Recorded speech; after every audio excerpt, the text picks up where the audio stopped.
ዛሬ 6 ዓመት ተኩል ገደማ እዚህ አዳራሽ ሳወያያችሁ አንደኛ ወንበሩ ቀይ ነበር፣ መጋረጃው ቀይ ነበር፣ ፊት ወደዛ ይዞር ነበር። ትዝ ይላችሁ ከሆነ አሁን እኮ አርት ነው የራሱ። ሌላ ቦታ መሄድ ያስፈልጋችሁ። በተገቢው ሚናውን ካልተወጣ በቀር ምናስበውን አንድነት ምናስበውን ሀገራዊ እድገት አረጋገጥ አንችልም የሚል እምነት ነበር። ተወያየን፣ የተግባባን መሰለኝ።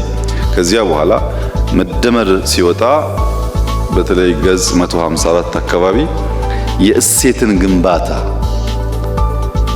ለመደመርም ለመበልጸግም ያለው ሚና በግልጽ አሳይቷል። በእኛ በስልጠና ዶክመንቶቻችን በውይይቶቻችን እናንተ የማታውቋቸው በሙሉ የአርት ጉዳይ ይነሳል፣ እንወያይበታለን። በዲዛይናችን በስራችን ያ ካልተሰራ በቀር የምናስበው ጉዳይ አይከወንም፣ አይሳካም ብለን ስለምናምን